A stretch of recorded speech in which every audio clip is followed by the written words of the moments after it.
Aroma ടിവിയുടെ എല്ലാ മാന്യ ശ്രോതാക്കൾക്കും വേഗം വരുന്ന കർത്താവായ യേശു ക്രിസ്തുവിന്റെ ധന്യതിരുനാമത്തിൽ വന്ദനത്തെയും സ്വാഗതത്തെയും അറിയിക്കുന്നു. അനുഗ്രഹീതവും മനോഹരവുമായ നല്ല നിമിഷങ്ങൾക്കായി, നല്ല ദിവസത്തിനായി ഞാൻ കർത്താവിന് സ്തോത്രം ചെയ്യുന്നു. ഇന്ന് നമ്മുടെ ക്ഷണം സ്വീകരിച്ച് നമ്മോടൊപ്പം ജോയിൻ ചെയ്തിരിക്കുന്നത് കർത്താവിന്റെ വിലപ്പെട്ട ദാസി പ്രിയ മോനി ജോൺ ആണ്. തന്റെ ജീവിതാനുഭവങ്ങൾ നമുക്ക് അവർക്ക് ശ്രദ്ധയോടെ പ്രാർത്ഥനയോടെ സ്കിപ്പ് ചെയ്യാതെ അവസാനം വരെ കാണുകയും കേൾക്കുകയും ചെയ്യാം. ദൈവം തൊട്ട അത്ഭുത വിടുതലിന്റെ സാക്ഷ്യം. ഈ സാക്ഷ്യം പ്രേക്ഷകർക്ക് ഒരു വിടുതലിന് കാരണമായി തീരും. സ്കിപ്പ് ചെയ്യാതെ ശ്രദ്ധയോടെ അവസാനം വരെ എല്ലാ പ്രിയപ്പെട്ടവരും കാണുകയും കേൾക്കുകയും ചെയ്യുക. പ്രിയപ്പെട്ടവർ കൂടി ഷെയർ ചെയ്ത് കൊടുക്കുക. നിങ്ങൾക്ക് ഞങ്ങളെ ബന്ധപ്പെടുവാൻ നിങ്ങൾ ആഗ്രഹിക്കുന്നുവെങ്കിൽ, അതല്ല ഒരു പ്രാർത്ഥനാ വിഷയം ഞങ്ങളുമായി പങ്കുവയ്ക്കാൻ നിങ്ങൾ ആഗ്രഹിക്കുന്നെങ്കിൽ, കേൾക്കാവുന്ന വാട്സപ്പ് നമ്പർ ഞങ്ങളെ അറിയിച്ചാൽ തീർച്ചയായിട്ടും ഞങ്ങൾ മറുപടി തരികയും പ്രാർത്ഥിക്കുകയും ചെയ്യുന്നതായിരിക്കും. സാക്ഷ്യം പറഞ്ഞ പ്രിയപ്പെട്ടവരോടൊപ്പം എല്ലാ തിങ്കളാഴ്ചയും രാത്രി 8:30 മണി മുതൽ ഓൺലൈനിലൂടെ നടക്കുന്ന പ്രാർത്ഥനാ കൂട്ടായ്മയിൽ നിങ്ങൾക്ക് പങ്കെടുക്കാവുന്നതാണ്. കർത്താവിന്റെ വിലപ്പെട്ട ദാസി പ്രിയ മോനി ജോണിനെ തികഞ്ഞ സ്നേഹത്തോടും ആദരവോടും കൂടി അരോമ ടിവി പ്രേക്ഷകരോടൊപ്പം സമയം ചെലവഴിക്കുന്നതായിട്ട് ക്ഷണിച്ചോളും. ദൈവനാമത്തിന് മഹത്വം ഉണ്ടാകട്ടെ. ഈ നല്ല അവസരം ഒരുക്കി തന്നായ കർത്താവിന്റെ ദാസൻ ഡാനിയൽ ജോൺ പാസ്റ്റർക്കും അദ്ദേഹത്തിന്റെ ടീം അംഗങ്ങൾക്കും എന്നെ ശ്രമിച്ചുകൊണ്ടിരിക്കുന്ന എല്ലാ അരോമ ടിവി പ്രേക്ഷകർക്കും കർത്താവായ യേശു ക്രിസ്തുവിന്റെ നാമത്തിൽ എന്റെ സ്നേഹത്തെയും വന്ദനത്തെയും ഈ സമയം അറിയിച്ചുകൊള്ളുന്നു. സ്തോത്രം. ഞാൻ എന്നെ തന്നെ നിങ്ങളുടെ മുമ്പിൽ ഒന്ന് പരിചയപ്പെടുത്തട്ടെ. എന്റെ പേര് മോനി ജോൺ. ഇപ്പോൾ ഞങ്ങൾ താമസിക്കുന്നത് കുമളി അമരാവതി എന്ന് പറഞ്ഞ സ്ഥലത്താണ്. ഏകദേശം 40 വർഷക്കാലം ഞങ്ങൾ നോർത്ത് ഇന്ത്യയുടെ പ്രദേശത്ത് ഒറീസ എന്ന സ്ഥലത്ത് ഭുവനേശ്വർ ഡിസ്ട്രിക്റ്റ് ആയിരിക്കുന്ന സ്ഥലത്താണ് ഞങ്ങൾ ആയിരുന്നത്. ഞങ്ങൾ രണ്ടുപേരും ജോലിയുള്ള ബന്ധത്തിൽ അവിടെ ആയിരുന്നു. അതിനുശേഷം 2014 ഞങ്ങൾ കേരളത്തിലേക്ക് സെറ്റിൽ ആകുവാൻ തക്കവണ്ണം ഇടയായി തീർന്നത്. ഇനിയും എന്റെ ബാല്യകാലത്തെ കുറിച്ച് പറയുകയാണെങ്കിൽ, എന്റെ ജന്മസ്ഥലം കോന്നി എന്ന സ്ഥലത്താണ്. എന്റെ പപ്പ, അമ്മച്ചി, എനിക്ക് 2 സഹോദരിമാർ, 2 സഹോദരന്മാരുണ്ട്. ഞങ്ങൾ 5 മക്കളാണ്. എന്റെ ബാല്യകാല ജീവിതം എന്ന് പറയുന്നത് വളരെ സന്തോഷത്തോടും സമാധാനത്തോടും വളരെ ദൈവഭക്തിയോടും സമൃദ്ധിയും ഒക്കെയുള്ള ഒരു ബാല്യകാലമായിരുന്നു എന്റേത്. എന്നാൽ ആ ബാല്യകാലം 2ാം ക്ലാസ് വരെ നിലനിൽക്കാൻ ഇടയായുള്ളൂ. ഞാൻ 2ാം ക്ലാസ്സിലേക്ക് കയറിയ സമയത്ത് എന്റെ അമ്മച്ചിയുടെ മാതാപിതാക്കൾ, സഹോദരങ്ങളൊക്കെയും ഈ കുമളിയുടെ പ്രദേശത്തേക്ക് കടന്നു വരുവാൻ തക്കവണ്ണം ഇടയായി. അങ്ങനെ ഞങ്ങളെയും അവര് ഈ ഹൈറേഞ്ചിന്റെ പ്രദേശത്തേക്ക് കൊണ്ടുവന്നു. കാരണം എന്റെ പപ്പ ഒരു മലഞ്ചരക്ക് വ്യവസായി ആയിരുന്നു. പപ്പയുടെ കീഴിൽ ഒത്തിരി പേര് ജോലി ചെയ്യുകയും പപ്പ നന്നായിട്ട് മലഞ്ചരക്ക് വ്യവസായം ചെയ്യുന്നത് കൊണ്ട് എന്റെ അമ്മച്ചിയുടെ കുടുംബക്കാർ വിചാരിച്ചു നല്ലതായിരിക്കുമെന്ന് വിചാരിച്ച് ഞങ്ങളെയും കൂടെ അവർ ഈ ഹൈറേഞ്ചിന്റെ പ്രദേശത്തേക്ക് കൊണ്ടുവരുവാൻ തക്കവണ്ണം ഇടയായി.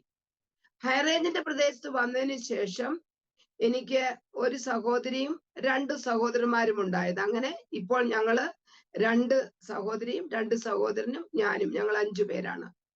ദൈവമക്കളെ, വാസ്തവത്തില് ദൈവം ഒരു വ്യക്തിയെ ഒരു സ്ഥലത്തുനിന്ന് വേറൊരു സ്ഥലത്തേക്ക് കൊണ്ടുവരണമെങ്കിൽ ദൈവത്തിന് ചില പ്രത്യേക പ്ലാനുകളും പദ്ധതികളും കാണും. വളരെ ആർഭാടമായി ജീവിച്ചിരുന്ന ഞങ്ങൾക്ക് ഹൈറേഞ്ചിന്റെ പ്രദേശത്തേക്ക് കടന്നു വന്നപ്പോൾ വളരെ വേദനയുടെ അനുഭവങ്ങളാണ് ഞങ്ങൾക്ക് നൽകിയത്. ഓരോരുത്തർക്കായി മാറി മാറി അസുഖങ്ങള്. ഞാൻ 4ാം ക്ലാസ്സിൽ പഠിക്കാൻ തുടങ്ങിയപ്പോൾ എന്റെ പപ്പായ്ക്ക് ഒരു വലിയ ആക്സിഡന്റ് ഉണ്ടാകുവാൻ തക്കോണം ഇടയായി. അതിന്റെ ഇടയ്ക്ക് എന്റെ അമ്മച്ചിക്ക് ന്യൂമോണിയ ബാധിച്ചു മരണത്തോട് മല്ലടിച്ചു. അങ്ങനെ ജീവിതത്തിൽ എന്റെ 2ാം ക്ലാസ് കഴിഞ്ഞുള്ളതായ എന്റെ ജീവിതം 10ാം ക്ലാസ് വരെയും വളരെ വേദനജനകമായ അവസ്ഥയിൽ കൂടെ ഞാൻ കടന്നുപോയി.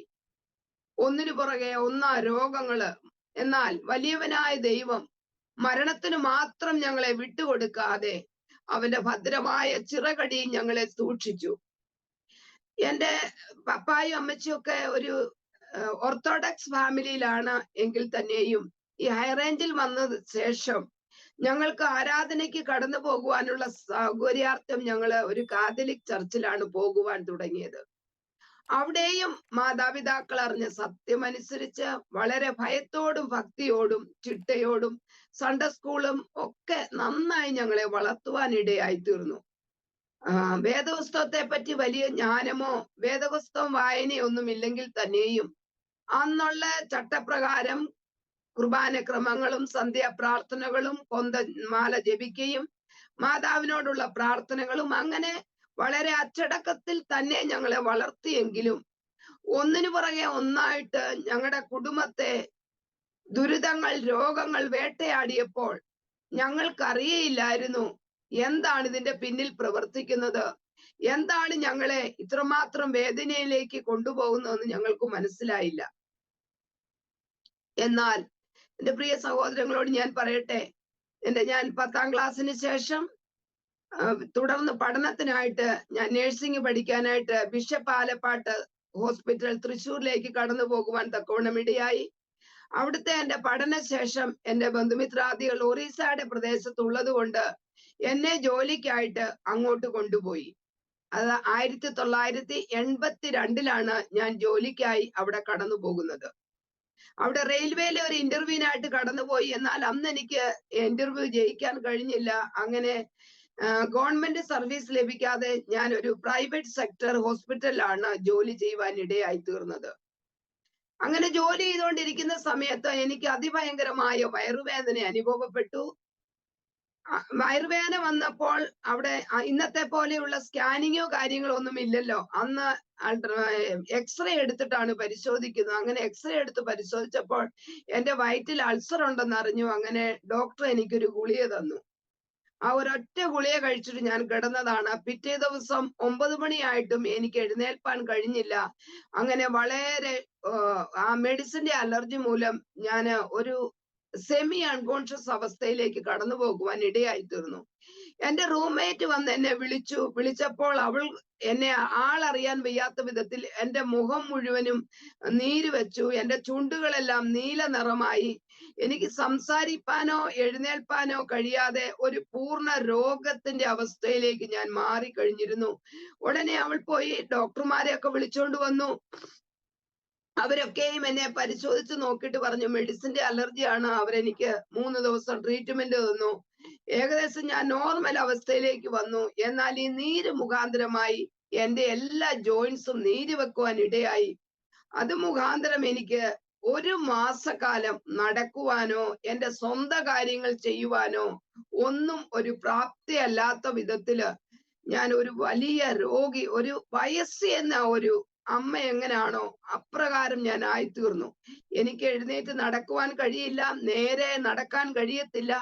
ഒരു മഗ്ഗിൽ പോലും എന്റെ സ്വന്തം കൈ കൊണ്ട് വെള്ളം എടുക്കുവാനോ സ്വന്തമായിട്ട് ഒരു ഗ്ലാസ് ചായ പോലും കുടിക്കുവാൻ എനിക്ക് കഴിയാത്ത അവസ്ഥയില് എന്റെ എല്ലാ ജോയിന്റ്സിനും പെയിൻ ആയിട്ട് ഞാൻ വളരെ വേദന അനുഭവിച്ചു. എന്റെ അമ്മാച്ചൻ ആ സമയത്ത്, എന്റെ അമ്മാച്ചനും അമ്മായി മാത്രമേ വിശ്വാസത്തിലുള്ളൂ. അന്ന് അവരവിടെ ഉണ്ട്. എന്നെ ഹോസ്പിറ്റലില് മെഡിക്കൽ കോളേജിൽ കൊണ്ടുപോയി ഒരു പ്രൊഫസറെ കാണിച്ചതിന് ശേഷം അമ്മാച്ചന്റെ വീട്ടിലേക്ക് എന്നെ കൊണ്ടുപോയി. എന്നാൽ അന്നും ഈ രോഗിയായിരിക്കുന്ന സമയത്തും എന്റെ കട്ടിലിൽ ഞാൻ മുട്ടുമടക്കി ആ വയ്യാത്ത അവസ്ഥയിലും മാതാവിനോട് പ്രാർത്ഥിക്കുകയും കൊന്തജപമാല ചെയ്യുകയും ഒക്കെ ചെയ്ത് ഞാൻ വളരെ ഭക്തിയോടെ, കാരണം എന്റെ ജീവിതത്തിൽ എനിക്ക് വലിയ ആഗ്രഹമായിരുന്നു ഒരു സിസ്റ്ററായിട്ട് ജീവിച്ച് മറ്റുള്ളവർക്ക് സേവനം ചെയ്യണമെന്നായിരുന്നു എന്റെ ജീവിതത്തിന്റെ ആഗ്രഹം. എന്നാൽ മനുഷ്യനൊന്ന് വിചാരിക്കുന്നു, ദൈവത്തിന്റെ ചിന്തകൾ യെശയ്യാപ്രവചനം 55-ാം അധ്യായത്തിന്റെ 8ഉം 9ഉം വാക്യത്തിൽ പറയുന്ന പോലെ എന്റെ വിചാരമല്ല നിന്റെ വിചാരങ്ങൾ, എന്റെ വഴികളല്ല നിന്റെ വഴികൾ. ആകാശം ഭൂമിക്ക് മീതെ ഉയർന്നിരിക്കുന്നത് പോലെ എന്റെ വിചാരങ്ങൾ നിങ്ങളുടെ വിചാരങ്ങളിലും നിങ്ങളുടെ വിചാരങ്ങൾ എന്റെ വിചാരങ്ങളിലും ഉയർന്നിരിക്കുന്നുവെന്ന് ആ വചനപ്രകാരം ഞാൻ പലതും ചിന്തിച്ചു മനക്കൂട്ട കെട്ടിയിരുന്നു. എന്നാൽ ദൈവത്തിന് എന്നെക്കുറിച്ചും എന്റെ കുടുംബത്തെക്കുറിച്ചുമുള്ള ചിന്തകളും വിചാരങ്ങളും അത്ര വലിയതായിരുന്നു. 3 ദിവസക്കാലം എന്നെ പ്രൊഫസറെയൊക്കെ കാണിച്ച് അമ്മാച്ചന്റെ വീട്ടിലേക്ക് കൊണ്ടുപോയി 1 മാസത്തിനുള്ള മരുന്ന് തന്നു. അന്ന് എനിക്ക് വയസ്സ് 18 ഉള്ളൂ. ഡോക്ടർമാർക്ക് അതിശയം, ഒരു ഗുളിക കഴിച്ചിട്ട് ഇത്രമാത്രം ഈ കുഞ്ഞെങ്ങനെ ഈ അവസ്ഥയിലായി. എന്റെ ഭവനത്തിന്റെ അവസ്ഥ നോക്കുകയാണെങ്കിൽ എന്റെ താഴെ 2 സഹോദരനും 2 സഹോദരിയുമുണ്ട്. എന്റെ പപ്പ ആക്സിഡന്റ് വന്നിട്ട് വലത്തെ കാല് ഫീമർ ബോൺ മുഴുവനും ചില്ലുപോലെ പൊട്ടി തകർന്ന് 1 വർഷക്കാലം കോട്ടയം മെഡിക്കൽ കോളേജിൽ കിടന്ന് ട്രീറ്റ്മെന്റ് ചെയ്ത് വളരെ വേദനിക്കുന്ന ഒരു അവസ്ഥയിൽ കൂടി എന്റെ പപ്പ കടന്നു പോകുന്നു. ഞാനാണ് മൂത്ത മകള്. എന്റെ ഹൃദയത്തിനകത്ത് ഒത്തിരി ആഗ്രഹങ്ങളും പ്രതീക്ഷയോടെ ഒക്കെ കൂടെയാണ് ഞാൻ ജോലിക്ക് കടന്നു വന്നത്. എന്നാൽ ഈ രോഗം എന്നെ വല്ലാതെ വേദനിപ്പിക്കാൻ ഇടയായപ്പോൾ ഞാൻ 3 ദിവസത്തെ ഉപവാസ പ്രാർത്ഥനയില് എന്റെ അമ്മാച്ചൻ അവിടെ ഒരുക്കുവാൻ ഇടയായി. അതിൽ ഞാൻ ദൈവത്തോട് പറഞ്ഞു, ഈ പെന്തിക്കോസുകാരെ എനിക്ക് ഇഷ്ടമല്ല, ഇവരുടെ പാട്ടും ബഹളവും ഒന്നും എനിക്ക് ഇഷ്ടമില്ല. എന്റെ മാതാവേ, നീ എന്നെ രക്ഷിക്കണം, എനിക്ക് പൂർണ്ണമായ സൗഖ്യം തരണം. ഒരു കാരണവശാലും ഈ ആഭരണങ്ങളൊന്നും ഊരി ഇവരോടുകൂടെ പോകുവാൻ എന്നെ നീ അനുവദിക്കരുത്. നീ എനിക്ക് സൗഖ്യം തരണം. അങ്ങനെ പല ദേവദാസന്മാരും ആ ഭവനത്തിൽ കടന്നു വന്നു. 3 ദിവസത്തെ പ്രാർത്ഥന കഴിഞ്ഞു. എല്ലാവരും ഭക്ഷണമൊക്കെ കഴിച്ചു മടങ്ങിപ്പോയി. എനിക്ക് യാതൊരു കുറവുമില്ല. എനിക്ക് വേദന സഹിക്കാൻ വയ്യ. അതിനേക്കാൾ അപ്പുറം മാനുഷ്യമായിട്ടുള്ള വാക്കുകൾ എന്റെ ഹൃദയത്തെ കീറി മുറിപ്പാൻ തക്കവണ്ണം ഇടയായി. ഭവനത്തിലേക്ക് മടങ്ങി ചെല്ലുവാനുള്ള അവസരം എനിക്ക് ഓർക്കാൻ പോലും വയ്യ. മുൻപോട്ടുള്ള കാര്യം എങ്ങനെയാകും? ഒരു മരണമോ മരണശേഷം എന്താണെന്നോ എനിക്കറിയില്ല. എന്നാൽ ആ ചെറുപ്രായത്തിൽ ഞാൻ ഒരു തീരുമാനമെടുത്തു. ഇനിയും ഞാനൊരു രോഗിയായി ആർക്കും ഭാരമാകത്തില്ല. എനിക്ക് മരിച്ചാൽ മതി. അന്ന് 1 മാസത്തേന് ഡോക്ടർ തന്നുവിട്ട എല്ലാ ഗുളികയും എല്ലാ 3ാമത്തെ പ്രാർത്ഥന കഴിഞ്ഞു പോയ രാത്രിയിൽ ഞാൻ എല്ലാ കവറും അത് പൊട്ടിച്ച് ഒരു ന്യൂസ് പേപ്പറിനകത്ത് പൊതിഞ്ഞ് എന്റെ തലേണയുടെ കീഴിൽ വെച്ചിട്ട് എന്റെ അമ്മാച്ചൻ ഉറങ്ങുന്ന സമയം നോക്കി ഞാൻ കാത്തിരുന്നു. അദ്ദേഹം വളരെ പ്രാർത്ഥനാ മനുഷ്യനാണ്. ഉറങ്ങിക്കഴിഞ്ഞതിന് ശേഷം ഞാൻ ഈ മരുന്നെല്ലാം കഴിക്കും. മെഡിക്കൽ ലൈൻ പഠിച്ചതുകൊണ്ട് എനിക്കറിയാം, ഈ മരുന്ന് വർക്ക് ചെയ്യണമെങ്കിൽ കുറഞ്ഞത് 6-7 മണിക്കൂറാകും. അവർ പ്രഭാതത്തിൽ എഴുന്നേൽക്കുമ്പോഴേക്കും ഞാൻ മരിച്ചു കിടക്കും. ഞാൻ ആർക്കും ഒരു ഭാരമാകുകയില്ല എന്ന് എന്റെ കണക്കൂട്ടലോടുകൂടെ ഞാൻ കിടന്നു. ഒറീസ എന്ന് പറയുമ്പോൾ അന്നത്തെ കാലത്ത് ഭയങ്കരമായിട്ട് മൊസ്കിറ്റോസ് ഉള്ള സമയമാണ്.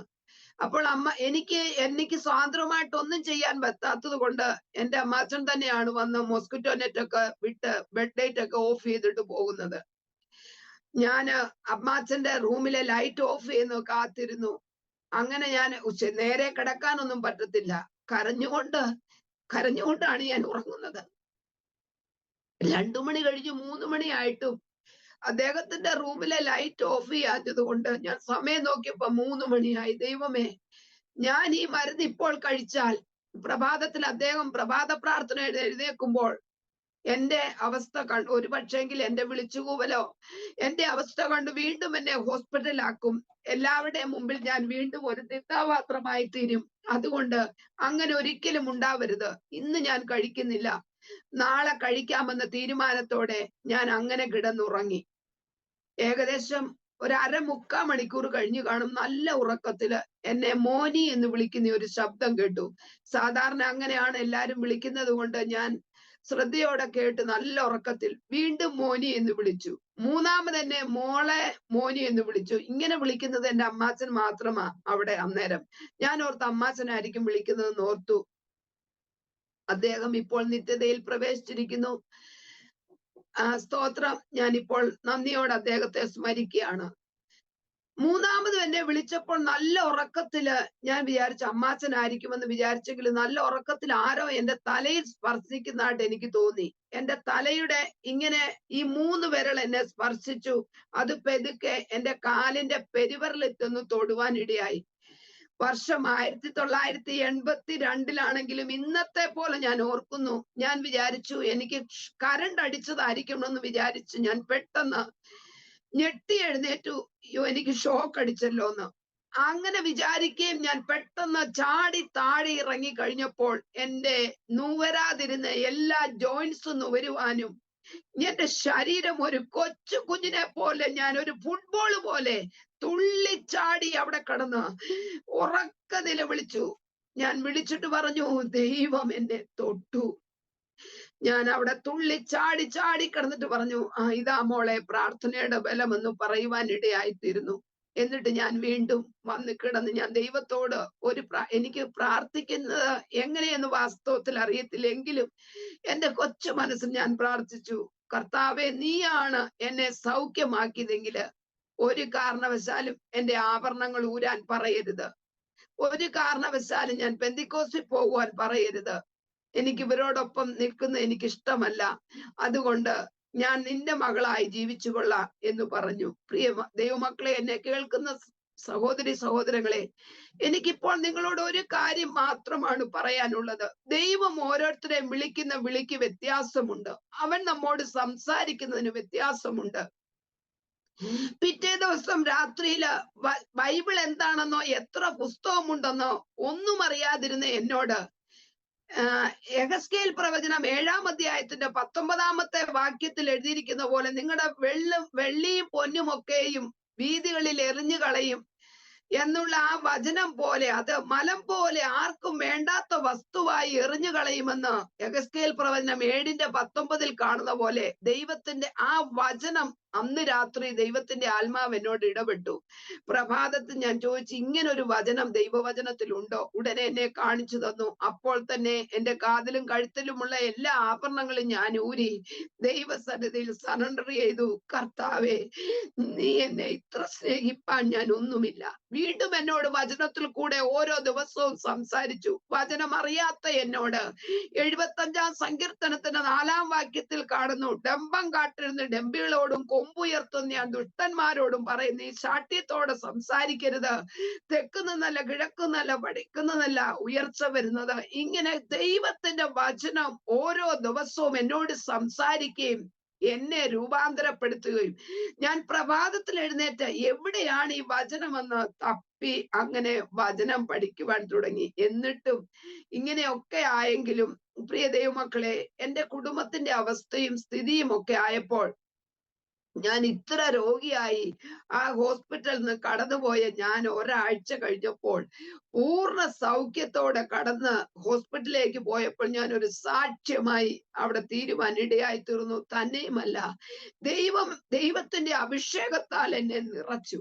കാരണം ഞാൻ എന്നെ കേൾക്കുന്ന എന്റെ സഹോദരവർഗങ്ങളോട് പറയട്ടെ, നമ്മുടെ കുഞ്ഞുനാളിൽ നമ്മൾ ദൈവത്തോടൊരു കാര്യം പറഞ്ഞാൽ നമ്മുടെ കുഞ്ഞു മനസ്സിൽ നിന്നായിരിക്കും നാം അത് പറയുന്നത്. എന്നാൽ കർത്താവ് അത് ഏറ്റെടുക്കും കേട്ടോ. ഞാന് 4-ാം ക്ലാസ്സിൽ പഠിച്ചുകൊണ്ടിരുന്നപ്പോൾ ഒരു ദിവസം ഞാൻ ഇങ്ങനെ ആകാശത്തിലേക്ക് നോക്കി പറഞ്ഞു, ഈ ആകാശത്തില് കാർമേഘങ്ങൾ പോകുന്ന കണ്ടപ്പോൾ ഞാൻ പറഞ്ഞു, ഇത് ഗീവറീസ് പുണ്യാളച്ചൻ കുതിരപ്പുറത്ത് കയറി പോകുന്ന പോലെ ഇരിക്കുന്നു. എന്നിട്ട് ഞാനത് നോക്കിയിട്ട് പറഞ്ഞു, കന്യാമറിയാമിന്റെ കയ്യില് ഇങ്ങനെ പിടിക്കുമ്പോൾ എങ്ങനെ സൂര്യരശ്മി പോയി സൗഖ്യം ജനത്തിന് കൊടുക്കുന്നുണ്ടല്ലോ, ഞാനും വലുതാകുമ്പോൾ ഞാൻ ഇങ്ങനെ കൈ ഉയർത്തി ഈ കൈയും കൊണ്ട് ഞാന് അനേകർക്ക് ആശ്വാസം പകരുന്നവളായിത്തീരും. 4-ാം ക്ലാസ്സിൽ പഠിക്കുന്ന സമയത്താണ് ഞാൻ ഇങ്ങനെ ദൈവത്തോട് പറഞ്ഞത്. എന്നാൽ പ്രിയ ദൈവമക്കളെ, ഞാൻ പറയട്ടെ, ഞാൻ ഹോസ്പിറ്റലിൽ ജോലി ചെയ്യുമ്പോൾ കർത്താവ് എന്റെ കൈയെ അനുഗ്രഹിച്ചു. എനിക്ക് രോഗസൗഖ്യം തന്നത് മാത്രമല്ല, എത്ര കരിയാത്ത മുറിവുകളും ഉണങ്ങുവാൻ തക്കവണ്ണം ദൈവം എന്റെ കൈയെ ശക്തീകരിച്ചു. ഡോക്ടർമാർ പോലും അതിശയം കൂറുമാറ് മാസങ്ങളെടുത്ത് ആർക്കും ഏതു മരുന്ന് കൊടുത്തിട്ടും ഉണങ്ങുവാൻ കഴിയാത്ത മുറിവുകളെ എന്റെ കൈയും കൊണ്ട് ഞാൻ ഡ്രസ്സിങ് ചെയ്യുന്ന സമയത്ത് സൗഖ്യമാകുക മാത്രമല്ല, ഈ പേര് കേട്ടിട്ട് ഒറീസയുടെ അടുത്തുള്ള സ്റ്റേറ്റുകളിൽ നിന്ന് കൽക്കട്ട, മിദ്നാപൂർ, അവിടെ നിന്നൊക്കെ രോഗികൾ സൗഖ്യത്തിനായിട്ട് കടന്നു വരുവാൻ തക്കവണ്ണം ഇടയായി. ഞാൻ പറഞ്ഞല്ലോ, ഞാനൊരു പ്രൈവറ്റ് സെക്ടറിലാണ് ജോലി ചെയ്തുകൊണ്ടിരുന്നത്. അതുകൊണ്ട് തന്നെ ഡോക്ടർമാർ എന്നോട് പറയും, നീ കാരണം ഹോസ്പിറ്റൽ അടച്ചു പൂട്ടിയിടേണ്ട അവസ്ഥയാണല്ലോ. കാരണം ഡെലിവറി ആവാത്ത രോഗിമാർ, പാവപ്പെട്ടവരൊക്കെ ഓപ്പറേഷന് വേണ്ടി റെഡിയാകാൻ തുടങ്ങുന്ന സമയത്ത് അവര് പറയും, സിസ്റ്ററെ ഒന്ന് പ്രാർത്ഥിക്കും സിസ്റ്ററെ, ഞങ്ങൾക്ക് നിവൃത്തിയില്ല ഓപ്പറേഷൻ ചെയ്യാൻ, ഞങ്ങളുടെ പൈസ ഇല്ലെന്ന് പറയുമ്പോൾ പ്രിയ ദൈവമക്കളെ, ഞാൻ ഈ കൈവച്ച് പ്രാർത്ഥിക്കും. എന്റെ കർത്താവ് അപ്പോൾ തന്നെ ഏകദേശം ലേബർ റൂമിൽ നിന്ന് ഓപ്പറേഷൻ തിയേറ്ററിലേക്ക് ഷിഫ്റ്റ് ചെയ്ത് അവിടെ ചെല്ലുമ്പോഴേക്കും ഡെലിവറി നടക്കുവാൻ ഇടയായും. അങ്ങനെ പറഞ്ഞു തീരാത്ത വിധത്തില് ആ ഹോസ്പിറ്റൽ ഞാൻ ഇപ്പോഴും അതുപോലെ അവരുമായിട്ട് നല്ല കോണ്ടാക്ട് ആണ്. ഒരു നല്ല ജീവിക്കുന്ന സാക്ഷിയായി എന്റെ കർത്താവിനെ ഉയർത്തുവാൻ തക്കവണ്ണം എന്റെ സ്വർഗത്തിലെ ദൈവം എനിക്കിടയാക്കി. എന്നെ ശ്രവിക്കുന്ന ശ്രോതാക്കളോട് എനിക്ക് പറയുവാനുള്ളത്, കുഞ്ഞു പ്രായത്തിൽ നമ്മുടെ അറിവില്ലായ്മയിലും നാം നമ്മുടെ ദൈവത്തോട് നമ്മുടെ ആഗ്രഹങ്ങളെ പറയുമ്പോൾ അവൻ ശ്രദ്ധ വെച്ച് കേൾക്കുന്ന കർത്താവാ കേട്ടോ. സ്തോത്രം. ഒരു പക്ഷേങ്കിൽ നമ്മുടെ അമ്മയ്ക്കോ അപ്പനോ നമ്മളെ അറിയത്തില്ലായിരിക്കും. എന്നാൽ അമ്മയുടെ ഉദരത്തിൽ നിന്ന് നമ്മെ പുറത്തു കൊണ്ടുവന്ന കർത്താവിന് നമ്മെ നന്നായി അറിയാം കേട്ടോ. നമ്മെ കൊണ്ട് എന്താണ് ചെയ്യിപ്പിക്കേണ്ടത് അവൻ അതിന്റെ വാഗ്ദത്തത്തിന്റെ പൂർത്തീകരണത്തിലേക്ക് കൈപിടിച്ചുയർത്തുന്ന ഒരു കർത്താവ് നമുക്കുള്ളതിനാല് സ്തോത്രം ചെയ്ത് സ്തുതിക്കുന്നു. നമ്മുടെ മകന്റെ വിവാഹം കുറച്ച് ടെൻഷനായിരുന്നു. അപ്പോഴാണ് ഞങ്ങൾ aromamary.com-ൽ രജിസ്റ്റർ ചെയ്തത്. അവിടെ നിന്നാണ് നമ്മുടെ മകന് നല്ലൊരു പെൺകുട്ടിയെ കണ്ടെത്തിയത്. ഇന്ന് തന്നെ aromamary.com ഡൗൺലോഡ് ചെയ്യൂ. ഇങ്ങനെയാണ് ഞാൻ വിശ്വാസത്തിലേക്ക് കടന്നു വരുവാൻ തക്കവണ്ണം ഇടയായി തീർന്നത്. ഞാൻ വിശ്വാസത്തിൽ വന്നു കഴിഞ്ഞപ്പോൾ അന്നത്തെ കാലത്ത് ഫോണിന്റെ സൗകര്യമൊന്നുമില്ലല്ലോ, ലെറ്ററാണ് എഴുതുന്നത്. എന്റെ മാതാപിതാക്കൾക്ക് ഞാൻ ഇതുപോലെ പറഞ്ഞു, പപ്പ അമ്മച്ചി എനിക്ക് രക്ഷിക്കപ്പെടുവാൻ തക്കവണ്ണം ഇടയായി, എനിക്കിതുപോലെ ആർക്കും സൗഖ്യമാക്കുവാൻ കഴിയാതെ ഞാൻ രോഗിയായിരുന്നു, ഞാൻ സൗഖ്യമായെന്ന് പറഞ്ഞപ്പോൾ എനിക്ക് മറുത്ത് ഞാൻ വിശ്വാസത്തിൽ വന്നു. ഞാൻ എൻ്റെ ആഭരണങ്ങളൊക്കെ ഊരി എന്നുള്ള സാക്ഷ്യം പറഞ്ഞ് ഒരു എഴുത്തെഴുതിയപ്പോൾ എൻ്റെ പിതാവ്, എൻ്റെ പപ്പ എനിക്ക് മറുപടി അയച്ചത്, ഞങ്ങൾക്ക് ഇങ്ങനെ ഒരു മോൾ ഇനിയും ഇല്ല, കാരണം നീ ഞങ്ങളുടെ മുഖത്ത് കരി തേച്ചു, മറ്റുള്ളവരുടെ മുമ്പിൽ നോക്കാൻ കഴിയാത്ത വിധത്തിൽ നീ ഞങ്ങളെ ഇത്രമാത്രം ലജ്ജിപ്പിച്ചത് എന്തിനാണ് എന്ന് പറയുവാൻ ഇടയായി. സ്തോത്രം. അന്നത്തെ അവരുടെ അറിവില്ലായ്മ കൊണ്ട് അവരങ്ങനെ പറഞ്ഞു എങ്കിലും പ്രിയ ദൈവമക്കളെ ഞാൻ പറയട്ടെ, എന്നെ വിളിച്ച ദൈവം വിശ്വസ്തനാണ്. എനിക്ക് ഈ എഴുത്ത് കിട്ടിയപ്പോൾ എൻ്റെ ഹൃദയം തകരുന്ന പോലെ എനിക്ക് തോന്നി. എൻ്റെ മാതാപിതാക്കളെ കാണുവാനുള്ള ആഗ്രഹം കൊണ്ട് ഞാൻ വേഗം ടിക്കറ്റ് എടുത്ത് അന്നത്തെ കാലത്ത് 1983 വളരെ ബുദ്ധിമുട്ടാണ് ട്രെയിൻ ടിക്കറ്റ് കിട്ടാനും യാത്രയൊക്കെ. അങ്ങനെ കഷ്ടപ്പെട്ട് ഞാൻ വീട്ടിൽ വന്നു. വീട്ടിൽ വന്നു കഴിഞ്ഞപ്പോൾ വീട്ടിന്റെ സ്ഥിതി സാമ്പത്തികമായി വളരെ ഞെരുങ്ങിയ അവസ്ഥയാണെങ്കിലും അവർ പിടിച്ചു നിൽക്കുന്ന വിശ്വാസം അവർക്ക് വലുത്. ഞാൻ ഏതോ വലിയ ഒരു തെറ്റ് ചെയ്തതുപോലെ എന്നോട് അവർ ട്രീറ്റ്മെന്റ് ചെയ്യുവാൻ തുടങ്ങി. ഒരു മകൾക്ക് വേണ്ട സ്നേഹമോ അല്ലെങ്കിൽ എന്റെ കുഞ്ഞ് വെളിനാട്ടിൽ പോയിട്ട് കടന്നു വന്നതാണെന്നുള്ള ഒരു മനസ്സലിവോ ഒന്നുമില്ലാതെ എന്റെ മാതാപിതാക്കളും സഹോദരങ്ങളും എന്നോട് വളരെ റൂഡായിട്ട് ഇടപെട്ടു. ഞാൻ ഓർക്കുകയാണ്, ഒരു കൊച്ചു പ്രാർത്ഥന. ഞാൻ തിരിച്ചു പോരുന്ന സമയത്ത് എൻ്റെ വീടിന്റെ പടിവാതിക്കൽ നിന്ന് പപ്പ എന്നെ കുരിശൊക്കെ വരച്ചു വിട്ടപ്പോൾ ഞാൻ പറഞ്ഞു, എനിക്ക് സത്യം പറഞ്ഞാല് ദൈവമക്കളെ, എന്നെ കേൾക്കുന്ന സഹോദര വർഗങ്ങളെ, എങ്ങനെ പ്രാർത്ഥിക്കണമെന്ന് ഇതെങ്ങനെ പ്രാർത്ഥിച്ചു എന്നും എനിക്കറിയത്തില്ല. എൻ്റെ ഉള്ളിൽ നിന്ന് ഞാനൊരു പ്രാർത്ഥന പ്രാർത്ഥിച്ചു, കർത്താവേ, അങ്ങനെ രക്ഷിച്ച് എന്നെ വീണ്ടെടുത്ത കർത്താവ്, ഞാൻ ഇനിയും ഈ ഭവനത്തിൽ മടങ്ങി വരുമ്പോൾ വേരും കൊമ്പ് ശേഷിക്കാതെ സകലരും ഈ കർത്താവിനെ അറിയണം. അങ്ങയുടെ മകനും മകളുമായി ജീവിപ്പാൻ അവർക്ക് ഭാഗ്യം കൊടുക്കണമെന്ന് എൻ്റെ യേശു കർത്താവിനോട് ഞാൻ പ്രാർത്ഥിച്ച് കണ്ണുനീരോടെ ഞാൻ ആ വീട്ടിൽ നിന്ന് ഇറങ്ങി വന്നു.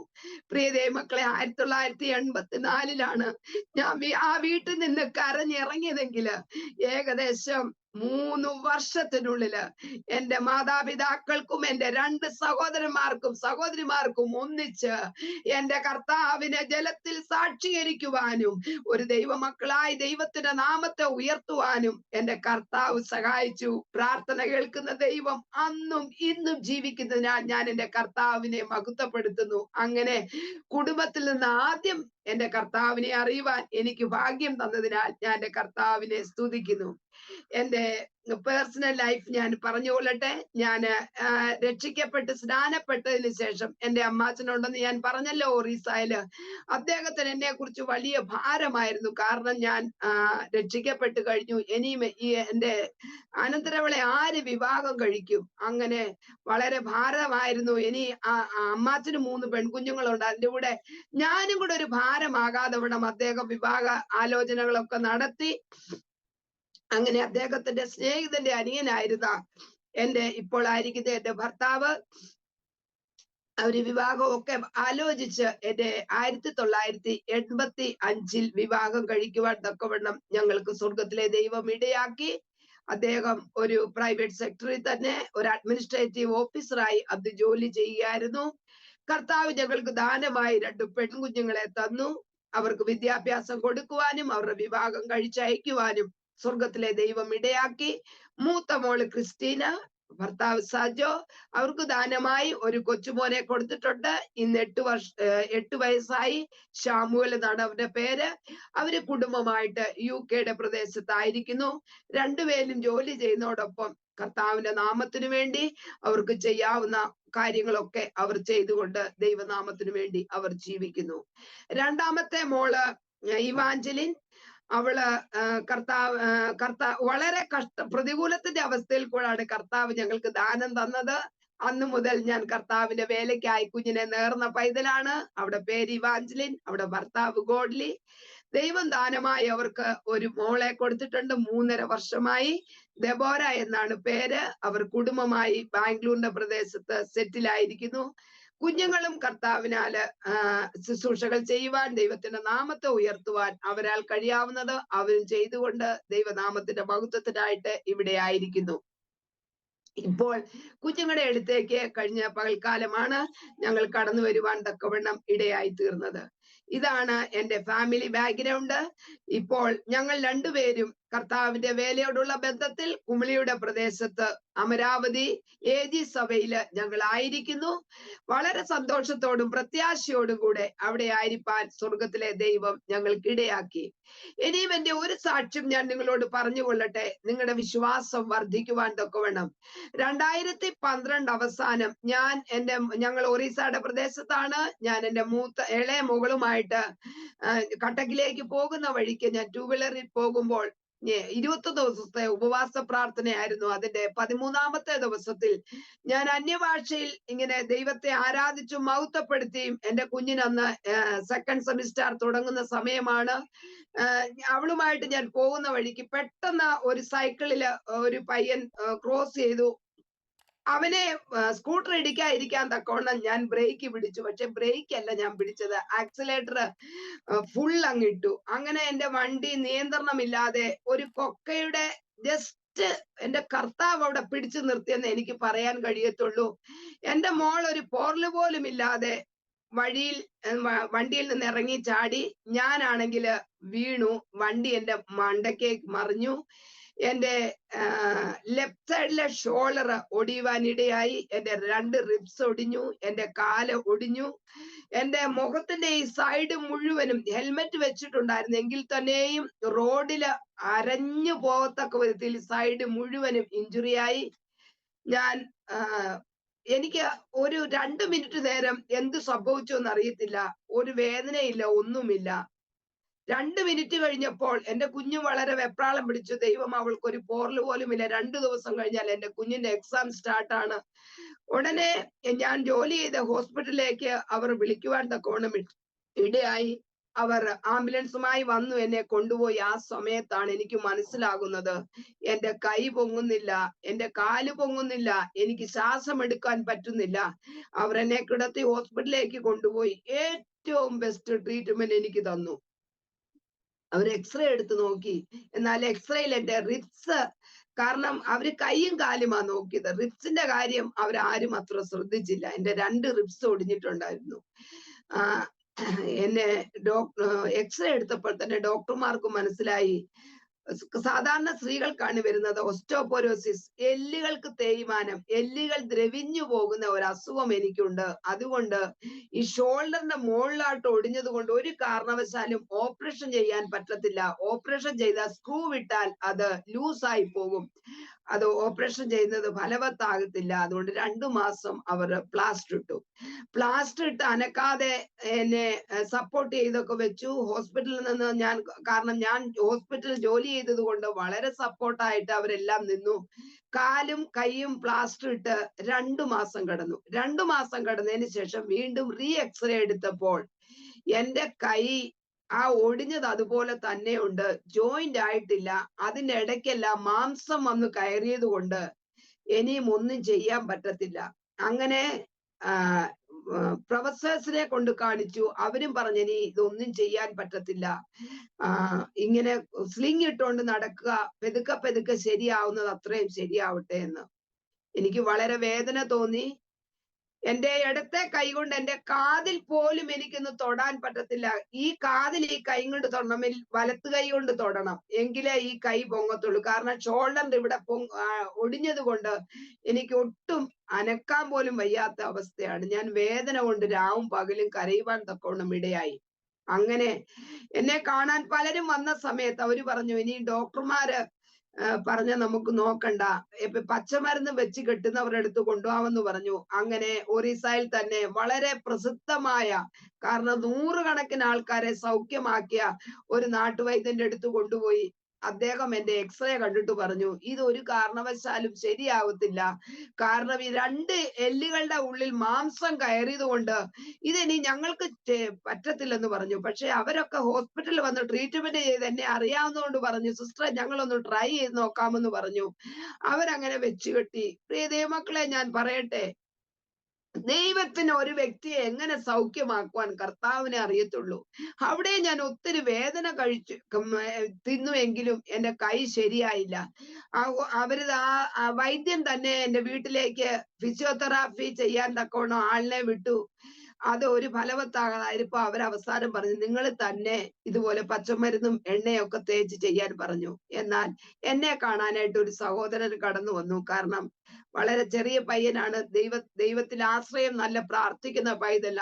അവനൊരു ദൂത് എന്നോട് പറഞ്ഞു, ആന്റിയെ കുറിച്ച് ദൈവത്തിന് ഒരു വലിയ പ്ലാനും പദ്ധതിയും ഉണ്ട്. അതുകൊണ്ട് ആന്റി ഇങ്ങനെ ദൈവം കൈ ഒടിഞ്ഞിരിക്കാൻ അനുവദിക്കത്തില്ല, ആന്റിക്ക് ദൈവം സൗഖ്യം തരും. ആ കുഞ്ഞത് പറഞ്ഞിട്ട് പോയി കഴിഞ്ഞപ്പോൾ ഞാൻ ദൈവത്തോട് കരയുവാൻ തക്കോടുമിടയായി. കർത്താവേ, ജാതിയായിരുന്ന എന്നെ അങ്ങ് വിളിച്ചു വേർതിരിച്ചെങ്കിൽ കൈ ഒടിഞ്ഞവളായിട്ട് ഞാൻ ഇനിയും മറ്റൊരാളുടെ ആശ്രയത്തിന് ഇരിക്കാൻ ഇടവരുത്. അന്നേരം 2013-12 നവംബർ മാസത്തിലാണ് ഇത് നടക്കുന്നത്. അന്ന് എന്റെ മൂത്തമ്മോടെ കല്യാണം കഴിഞ്ഞിട്ടില്ല. ഞാൻ കരഞ്ഞു പ്രാർത്ഥിച്ചിട്ട് ഞാൻ ഇങ്ങനെ ഒരു തീരുമാനമെടുത്തു. എന്റെ വീടിന്റെ ഭിത്തിയിലിരുന്ന ഒരു കലണ്ടറില് വലത്ത് കൈയും കൊണ്ട്, ഇടത്ത് കൈയാണല്ലോ ഒടിഞ്ഞിരിക്കുന്നത്, വലത്ത് കൈ കൊണ്ട് ഞാൻ എഴുതും, യേശു മോനിക്ക് സൗഖ്യം തന്നു. പ്രിയതേ മക്കളെ കേൾക്കണമേ, 1 കഴിഞ്ഞ് 2 കഴിഞ്ഞ് 40 ദിവസം ഞാൻ അങ്ങനെ എഴുതി, യേശു മോനിക്ക് സൗഖ്യം തന്നു.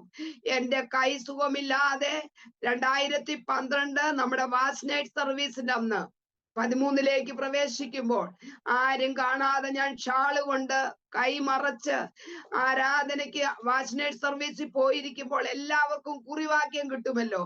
ഹല്ലേലൂയ, സ്തോത്രം. ഞാനും വേദനിച്ചു ചർച്ചിന്റെ ഏറ്റവും പുറകിലിരുന്ന എനിക്കൊരു കുറിവാക്യം ഞാൻ കണ്ണടച്ചെടുത്തു. ഇരമ്യാ പ്രവചനം 30-ാം അധ്യായത്തിന്റെ 17-ാമത്തെ വാക്യം, ഞാൻ നിന്റെ മുറിവുകളെ പൊറിപ്പിച്ച് നിനക്ക് ആരോഗ്യം വരുത്തും. സ്തോത്രം. ഞാൻ വചനത്തെ കയറി പിടിച്ചു. ഞാൻ വിശ്വാസത്തോട് പറഞ്ഞു, കർത്താവ് എനിക്ക് വചനം തന്നു.